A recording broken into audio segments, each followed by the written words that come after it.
Rukun salat berupa ucapan.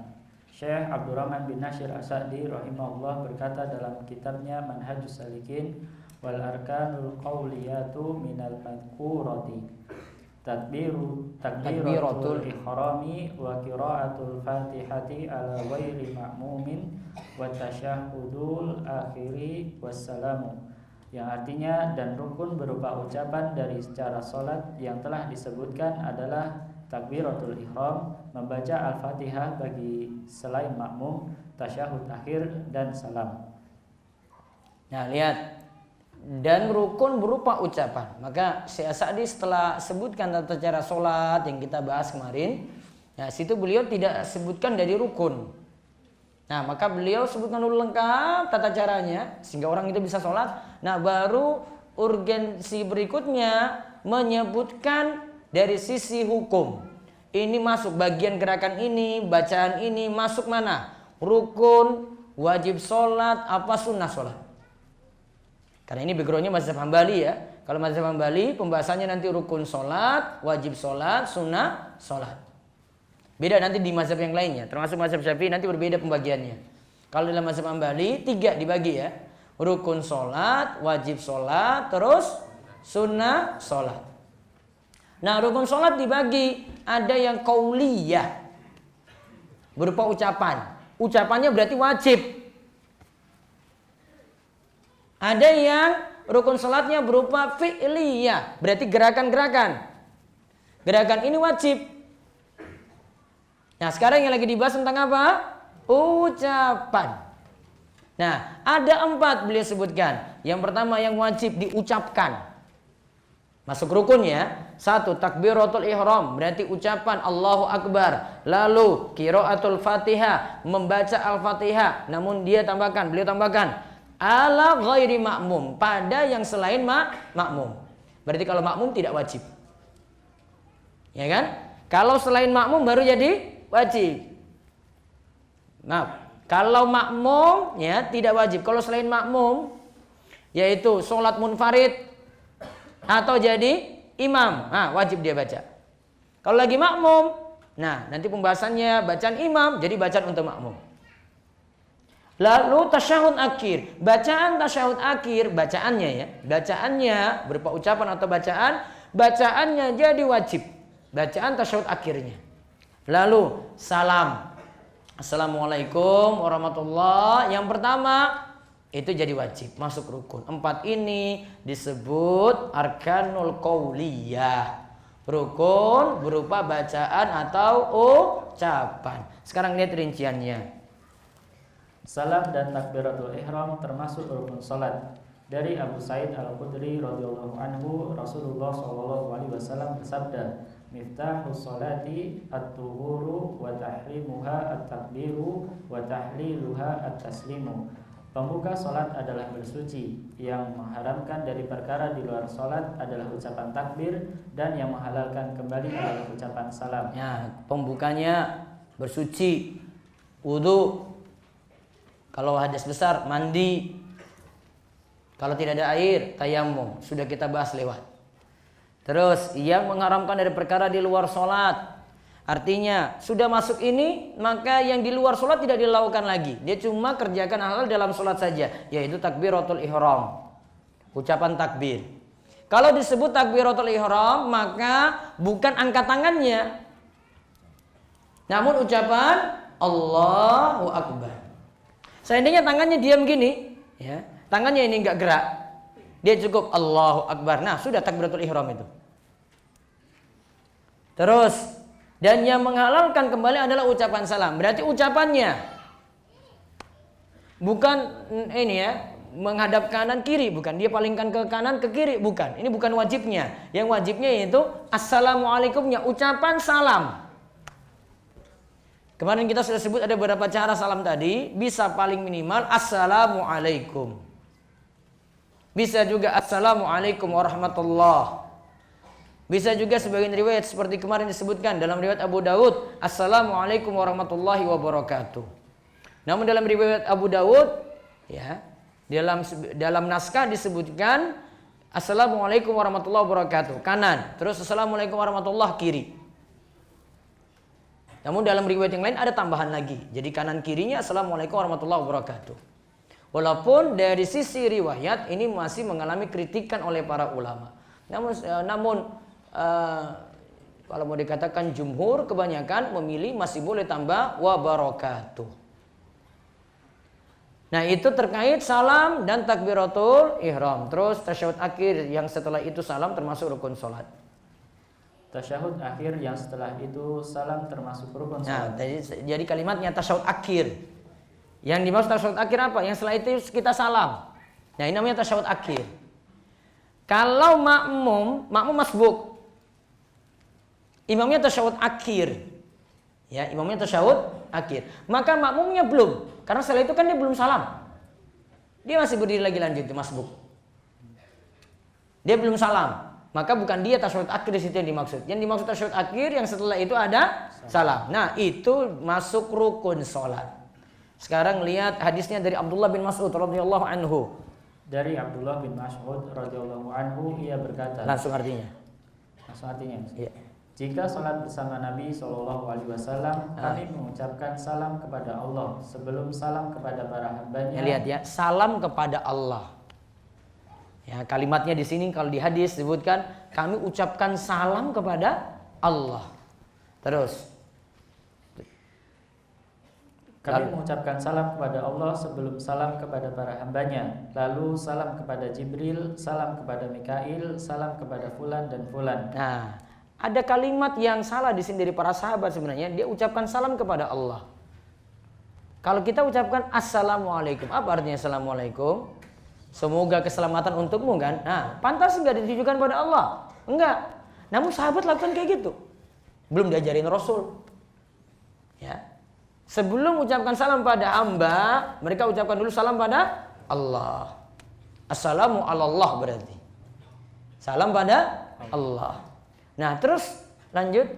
Ketika Nabi SAW selesai, beliau lantas menghadap kami dengan wajahnya. Nah, beliau lantas menghadap kami dengan wajah. Sebelumnya kiblat kan?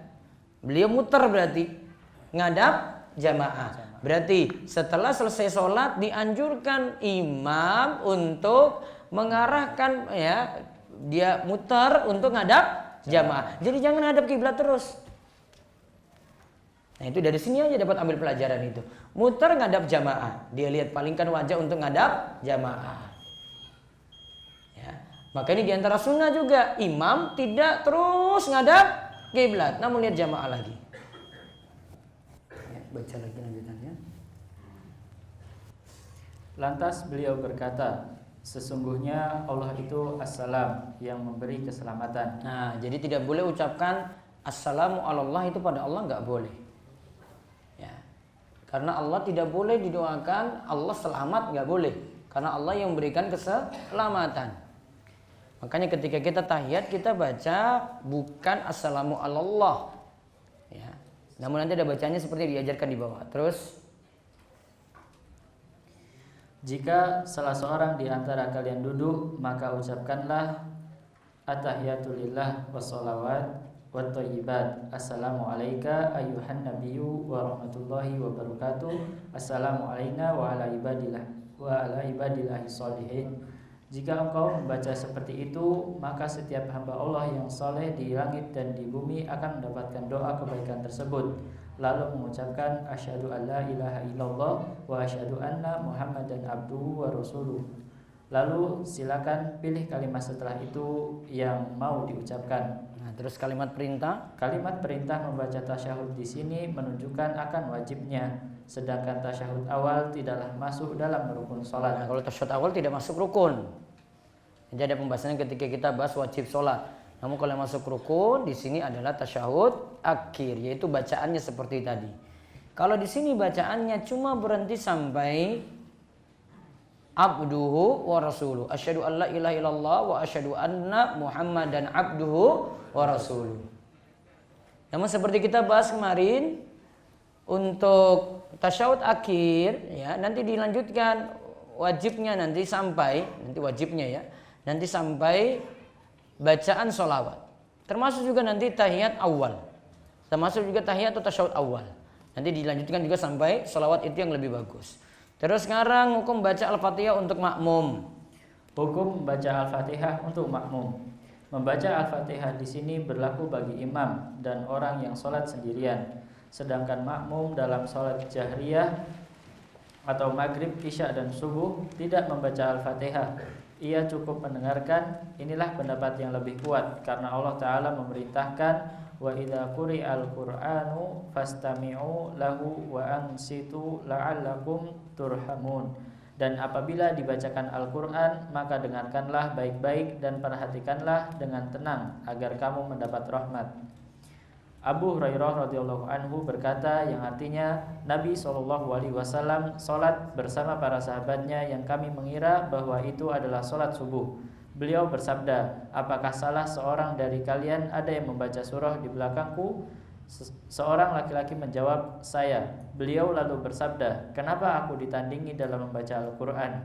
Hadis riwayat Abu Daud dan Tirmizi. Al-Hafiz Abu Tahir mengatakan bahwa hadis ini sahih. Terus Ibnu Mas'ud radhiyallahu anhu berkata, yang artinya diamlah saat imam membaca Al-Quran, karena dalam sholat itu begitu sibuk. Cukup bagimu apa yang dibaca oleh imam. Kemudian Ibnu Umar radhiyallahu anhu berkata, yang artinya hendaklah diam ketika imam mengeraskan bacaannya dalam sholat dan janganlah baca bersamanya. Nah, di sini jadi dalil yang menunjukkan bacaan imam sudah cukup, makmum tidak perlu mengulanginya lagi. Kalau itu sholat jahriyah, maghrib, isya dan subuh. Namun kalau sholat sir, makmum tetap membaca Al-Fatihah sendiri-sendiri. Wallahu alam, itu yang dikuatkan dari pendapat hukum baca Al-Fatihah untuk makmum. Baik, monggo pertanyaan. Kita lanjutkan pertanyaan yang tadi sore ya Ustaz. Masih dari akhwat, bagaimana bila sebelum menikah syaratnya harus di Jogja, tapi setelah menikah ada kondisi tertentu hingga harus keluar Jogja? Yang buat syarat siapa? Tidak disebutkan Ustaz. Tidak disebutkan. Tadi dengan keridoan yang buat syarat. Kalau yang buat syarat tadi ridho, maka yang dijanjikan tadi di awal itu jadi batal. Jadi bisa dengan keridoan yang buat janji tadi. Lalu juga bagaimana bila awalnya ada syarat tidak dipoligami, namun setelah menikah si istri tidak mampu melayani suami lalu mempersilahkan dipoligami? Apakah pernikahan otomatis itu malah itu malah alhamdulillah bagi si laki-lakinya. Terus nggak apa-apa Ustaz. Nggak apa-apa, kan ridho dia. Terus apakah pernikahan otomatis berhenti statusnya itu Ustaz? Enggak, tadi kan sudah ridho. Ustaz, ayah saya ingin saya segera menikah. Seringkali beliau mengajukan beberapa calon kepada saya. Rata-rata beragama baik, namun saya tidak mengetahui manhajnya, jadi saya selalu menolak. Di sisi lain, saya juga masih 20 tahun dan sedang kagum dengan senior saya di kuliah. Benarkah saya menolak calon yang diajukan ayah saya dan memilih menunggu senior saya? Dalam kurung nanti ditikung teman gimana kamu? Ini ada lanjut lagi. Dalam kurung posisinya saya tidak tahu ikhwan tersebut tertarik pada saya atau tidak. Oh, ini akhwat yang nanya ya. Akhwat Ustaz. Ini dari akhwat semuanya. Iya. Tak kira tadi ikhwan tadi gambaran saya. Coba timbang-timbang yang mana yang bagus agamanya. Ya, tidak mesti dengan senior tadi, bisa jadi yang ditawarkan tadi lebih baik. Jadi bisa timbang-timbang, dicari tahu. Bisa dari ayah sendiri yang cari tahu nanti, tidak mesti akhwatnya nanti yang cari tahu tentang info ikhwan tadi yang ditawarkan. Ya, terus bagaimana hukum undangan nikah via online, Ustaz? Undangan nikah via online. Via online. Jadi enggak. Kalau mau berlaku hukumnya sama. Yang dibedakan itu cuma ditain enggak undangan tadi, maksudnya ditentukan orangnya enggak. Kalau dia tentukan sudah misalnya nggak sempat kirim gitu ya, dia cuma pakai WA saja, ini sudah ada undangan, sudah tulis nama antum gitu, nama spesifik langsung, maka sama seperti dia dapat undangan langsung. Namun kalau cuma selebaran saja kayak dia buat pamflet kajian gitu, ayo silakan datang gitu, siapa yang mau datang saja berarti. Yang ini nggak jadi harus semuanya. Atau diundang kepada anak-anak kepada para peserta kajian Masjid Pemuda Langan, silakan hadiri undangan saya gitu. Nah, ini juga nggak jadi harus. Ya, ini nggak ditakyin. Kalau ditakyin baru. Ditakyin itu ditentukan personnya siapa. Itu dibedakan. Ini penjelasan dari Syekh Muhammad bin Shalih Al-Utsaimin. Terus. Bismillah, Assalamualaikum Ustadz. Saya mau bertanya, bagaimana hukumnya jika menulis atau mencantumkan gelar pendidikan pada undangan pernikahan? Syukran Ustadz, dan doakan Ustadz semoga dimudahkan karena sebentar lagi saya akan menikah. Penanya Ustadz, bukan saya. Ya. Mudah-mudahan yang bertanya dan yang membaca pertanyaan juga sama dimudahkan. Tadi pakai gelar. Iya Ustadz. Ya, itu cuma sekadar formalitas dan biasanya cuma menunjukkan ini aja, pihak keluarga untuk memperkenalkan diri, ini anak siapa begitu, sehingga ada gelarnya gitu. Sah-sah saja. Kalau mau dibilang untuk menyombongkan diri juga enggak, wajar karena keumuman seperti itu sudah jadi keumuman. Lanjut lagi. Ini dari akhwat juga Ustadz, saya didekati oleh beberapa ikhwan. Ada satu ikhwan, dia ustadz di salah satu pondok sunnah di Jateng, tetapi saya tidak menyukai fisiknya yang terlalu gemuk bagi saya. Drakor nih kayaknya. Terus, dan ada satu ikhwan yang secara fisik dia sangat masuk kriteria saya. itu kan? Ya, terus. Namun dia baru hijrah dan baru awal-awal mengaji. Saya harus milih yang mana Ustadz? Saya ingin yang baik agamanya, tapi kok tidak seret dengan fisiknya. Dia milih yang baik agamanya, namun drakor tadi maksudnya. Mohon kasih penjelasan yang bijak Ustaz. Ya, betul. Pilih yang paling bagus agamanya dan kamu suka dengan itu. Cari lagi Pak. Iya, mudah-mudahan. Tunggu ya jawaban. Lanjut. Bagaimana jika misalnya syarat poligami disetujui, tapi setelah menikah ternyata pihak suami melanggarnya? Apakah akad nikah tetap sah? Kamu ridho atau tidak? Kalau tidak ridho ya sudah, bisa ngajukan. Dulu kan perjanjiannya seperti ini, kok dilanggar? Al muslimuna ala syurutihi. Muslim itu penuhi janji yang telah dibuat. Mungkin dengan alasan ini dia bisa saja nuntut suaminya. Kalau mungkin mau sampai gugat, bisa jadi gugat karena sudah melanggar perjanjian. Wallahu a'lam. Orang tua saya berbeda agama, bapak saya non muslim. Jika saya menikah, siapakah wali saya besok? Nanti kantor urusan agama akan memilihkan siapa walinya. Ada di situ nanti aturan-aturan dari KUA. Kemarin kita sudah bahas sisi wali kemarin, ke kriterianya, terus urutannya itu ada. Nanti KUA sudah punya daftar itu. Nanti mereka yang putuskan. Terus. Bagaimana status saya dengan bapak? Apakah beliau tetap mahram saya, Ustaz? Tetap mahram. Mahram tidak membahas muslim atau non muslimnya, namun lagi membahas masalah nasabnya gitu. Ustadz, bagaimana sebenarnya hukum Islam tentang menikah dengan yang semanhaj? Apakah mereka yang lebih dulu mengenal sunnah dan manhaj salaf tidak boleh menikah dengan seseorang yang baru hijrah dan mengikuti kajian-kajian sunnah? Boleh-boleh saja. Ada istri-istri Nabi SAW itu baru seperti Juwairiyah binti Al-Haris, baru masuk Islam jadi tawanan perang. Yang kemudian dengan dibebaskannya dia terus dijadikan istri, baru berarti. Sama juga kalau Zainab binti Jahsh masuk Islam lebih awal. Ada lagi istri Nabi SAW seperti Sofia dari Yahudi, baru kenal Islam juga, dinikahi oleh Nabi SAW. Karena dengan menikahi Sofia dia punya pengaruh besar nanti, karena menikahi seorang yang dulunya itu Yahudi. Jadi ada yang punya faktor kayak gitu. Memang kalau mau menikah dengan yang biasa-biasa, namun karena ingin membuat pengaruh pada awal tersebut sekaligus mendidiknya, terus mungkin punya bikin pengaruh di masyarakat gitu, niatannya seperti itu, bisa saja. Tidak ada masalah untuk itu. Kalau posisi laki-laki, dia bisa mendidik, yang penting bisa mendidik, bisa ngajarkan, bisa ngarahkan. Jangan antum dapat akhwat pas-pasan, terus antum sendiri nggak bisa ngarahkan gitu. Ya. Nanti malah repot ketika di tengah perjalanan. Namun kalau bisa ngarahkan, nah itu yang dituntut di situ. Karena dia jadi imam nanti. Dia bisa didik apa. Ya. Jangan malah dia yang ini baru belajar sholat juga masih bolong-bolong, terus dapat akhwat yang bagus gitu. Oh enggak. Sulit nanti untuk dia berubah jadi baik.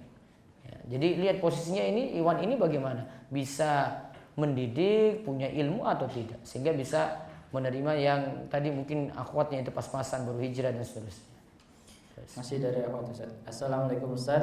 Saya ingin bertanya, orang tua saya pernah bilang kepada saya kalau akan membuat persyaratan pranikah, yaitu setelah menikah saya tetap tidak diperbolehkan memakai cadar. Lalu apabila nantinya suami saya menginginkan saya memakai cadar, apa yang harus saya lakukan? Berarti ketaatannya pada suami. Karena ketika itu bertentangan dengan orang tuanya kan, maka jika bertabrakan seperti ini, mana yang lebih dominan di sini? Tentu saja pada suami. Maka dia taat pada suaminya. Kalau suaminya suruh memakai cadar seperti itu, wallahu a'lam. Ini ada pertanyaan cukup panjang Ustaz. Bismillah. Assalamualaikum warahmatullahi wabarakatuh. Waalaikumsalam. Alhamdulillah di dalam buletinnya akhirnya Ustadz singgung juga masalah poligami. Setelah dulu masih ragu membahas poligami. Jujur dulu Ana pernah bertanya masalah poligami, akan tetapi Ustadz belum berkenan menjawab. Semoga pada kesempatan kali ini pertanyaan Ana dijawab. Amin. Pertanyaannya Ustadz. Ya. Bentar. Sebagaimana poligami adalah syariat Allah dan kita dilarang membenci syariat Allah tersebut. Lalu bagaimana hukumnya bila si istri membenci poligami karena suaminya menikah lagi? Bahkan berani meminta cerai jika suaminya menikah lagi dengan alasan tidak ingin dimadu. Mohon pencerahannya Ustadz. Doa Ana semoga Ustadz dikasih hidayah buat menikah untuk kedua kalinya. Yang kedua, yang itu biasa dihadirkan. Macam-macam yang itu lagi. Ana cuma baca Ustaz. Tadi nggak bisa jawab malahan ini. Tadi apa tadi yang ini? Bukan jadi lupa. Tadi dia bilang apa tadi? Bagaimana hukumnya bila si istri membenci poligami karena suaminya menikah lagi? Tidak boleh. Dari sisi membenci syariatnya nggak boleh, haram. Dari sisi nggak mau, ini beda. Dia kalau benci ini sudah masalah lain. Sebenarnya kalau dia tanya, saya baru bahas poligami saat ini, tulisan saya sudah ada kok. Ya. Cuma kadang saya itu malas bahasnya itu di emak-emak itu, kalau lagi bahas di ibu-ibu itu saya dibully-bully habis nanti.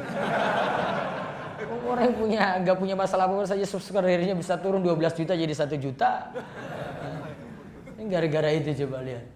Ya, kalau mama ngamuk itu luar biasa itu, kalau ngamuk itu unsubscribe, subscribe semua nanti. Nah, itu aja, cuma khawatir itu aja. Mereka belum siap gitu. Namun dari sisi saya bahas, sudah ada tulisan saya ada di Muslim Orid dulu. Saya bahas juga dulu di Buletin At-Tauhid. Ada juga di website saya bahas beberapa kali gitu ada. Ya. Ada pembahasan bagaimana itu poligami terus tidak diam-diam tidak diketahui istri yang pertama. Itu ada fatwa juga dari Syekh Abdul Al-Jibrin gitu tentang hal ini. Nah, dia singgung ketika itu kalau ada kebohongan ya cuma nggak berkah saja, ya, karena bohong di situ. Kalau dia diam-diam dia tetap nanti beritahu, ini beda lagi. Namun kalau dia membohongi, ya ini yang masalah. Terus tentang masalah istri benci sampai ketika suaminya poligami, dia ada dua tadi ya. Benci syariat beda dengan dia nggak mau. Kalau dia nggak mau, nah ini sisi lain. Namun kalau tadi tentang masalah dia minta cerai gara-gara suaminya memilih seperti itu, itu tadi yang saya singgung. Ya. Saya bahasa dari wanita minta cerai tanpa alasan yang dibenarkan, maka dia tidak akan mencium bau surga. Nah itu yang berat. Nah tinggal ini bagaimana si suami ini didik istrinya supaya mau menerima gitu. Jadi dia timbang-timbang. Timbang-timbangnya bagaimana? Mendingan mempertahankan yang sudah ada. Atau kaidahnya al-istimrar aula minal ibtida. Lanjut lebih bagus tuh. Yang ini dia pertahankan lanjut daripada dia memulai dari awal lagi. Akhirnya yang ini lepas, kemudian ini bangun dari awal lagi. Belum tentu dia dapat seperti yang pertama. Maka timbang-timbangnya di situ. Kemudian yang kedua lagi pertimbangan ketika ingin memilih poligami. Ingat, memilih poligami itu bukan sekadar nambah istrinya jadi 2. Terus dia sudah menjalankan sunnah Nabi SAW. Ingat, nambah 2 berarti nambah jadi 2. Tanggung jawab jadi 2 juga. Anak ada, nambah anak lagi berarti kan tanggung jawab banyak lagi. Ya. Gitu. Apa? Mau bawa takmir MPD ini malah. Tanggung jawab 2 lagi. 3, nambah beban lagi enggak? Beban tanggung jawab nambah lagi. Jangan cuma mikir enaknya saja. Wah, saya ini sudah jalankan sunnah Nabi. Kamu belum kan? Biasa aja gitu loh. Nyantai aja. Ya, nyantai aja. Baru 1. Iya, baru 1 karena mampunya 1. Gitu. Tambah 2, beban nambah. Jadi jangan mikir, saya istrinya 2 ini Masya Allah gitu. Sunnah Nabi, iya kamu baru jalankan sunnah, namun tanggung jawabmu tambah. Belum lagi mikir nafkah, belum lagi mikir giliran malam lagi. Wah, fikirnya itu panjang lebar, Mas. Ya, Bapak mikir kayak gini juga, jangan cuma mikir enaknya saja. Besok kapan rapi meneh ya. Jangan cuma mikir ini, ada tanggung jawab nambah di situ. Ya, tanggung jawab yang nambah, itu yang harus dipikirkan. Bisa nggak saya nanti tanggung jawab nih ya? Jangan-jangan nanti saya jadi miring sebelah seperti yang Nabi SAW sebut. Yang punya istri 2 gara-gara tidak adil. Dia miring sebelah kan nanti pada hari kiamat. Laki-laki nggak pernah mikir hadis ini. Cuma mikir hadis apa tadi? Istri 2, istri 3, 4. Cuma mikir ayat berarti. 2, 3, 4. Dia nggak mikir hadis ini. Buat seimbangkan gitu loh. Sehingga ada rasa harapnya, ada rojaknya, ada khaufnya juga ada. Seimbang. Dengan roja terus harap, terus 2, 3, 4. Khaufnya nggak ada, akhirnya apa? Sudah gampang-gampangan kayak gitu, akhirnya ada cerita nanti ada yang tidak dinafkahi, ada yang terlantar gitu. Beda kalau mau tanggung jawab semua. Namun ingat sekali lagi itu nambah beban. Lalu pertanyaan selanjutnya, hukum untuk tambah 2, 3, 4 wajib apa sunnah? Ada sebagian ulama katakan wajib. 1 itu belum, wajibnya 2, 3, 4 itu wajibnya. Namun Allah alam yang lebih tepat ya itu hukumnya sunnah, nggak sampai wajib. Ya. Sedangkan mempertahankan yang 1 ini hukumnya apa? Wajib itu. Mempertahankan yang sudah ada itu hukumnya wajib. Dan hukum asal untuk berpisah atau cerai itu mahzur, mamnu, haram. Hukum asal itu. Jadi kata-kata talak itu ada, itu asalnya haram. Dibolehkan ketika ada alasan yang kuat. Dibolehkan ketika ada sebab gitu. Maka pertahankan itu lebih utama daripada membuat ini jadi pisah. Jadi timbang-timbang baik-baik. Jadi pembahasan tadi itu ya, yang poligami tadi, pembahasannya biasa-biasa aja gitu. Ya. Apa saya mau poligami? Wah, itu masalah lain itu. Kan saya diam-diam saya kan tadi saya bilang. Ya diam-diam gak berani juga. Wallahu a'lam bishawab. Demikian untuk pengawasan malam hari ini. Ya 7:04 kan Isya sudah lewat berapa menit ini. Nanti insya Allah kita lanjut lagi pada pertemuan pekan depan. Untuk malam ini cuma sampai Isya aja. Jadi kalau yang kajian pekan kedua ini ya cuma sampai Isya saja. Nanti insya Allah nanti 2 pekan lagi kita akan bahas, saya nanti akan keluarkan buku baru dengan judul Tanda Akhir Zaman. Tanda Akhir Zaman. Ini kan lagi viral-viral, sekali-sekali disentil-sentil dikit lah. Ya. Nanti insya Allah ada bukunya, karena ini tulisan lama saya unggah lagi, saya terbitkan lagi. Walaupun belum versi cetaknya, saya belum pernah sama sekali terbitkan, namun sudah ada tulisannya di rumahisa.com. Pernah dimuat juga di Majalah Al-Furqan Gresik. Dan nanti akan dimuat dalam buku.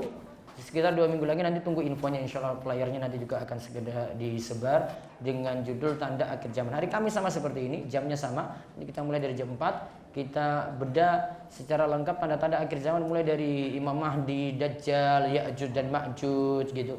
Lengkap dengan hadis-hadis yang ada. Karena saya sudah punya tulisan tentang itu, tinggal nanti dibukukan saja dan dibagi kepada antum semua yang hadir. Mudah-mudahan bisa dicetak lebih daripada 1000 cetakan insya Allah.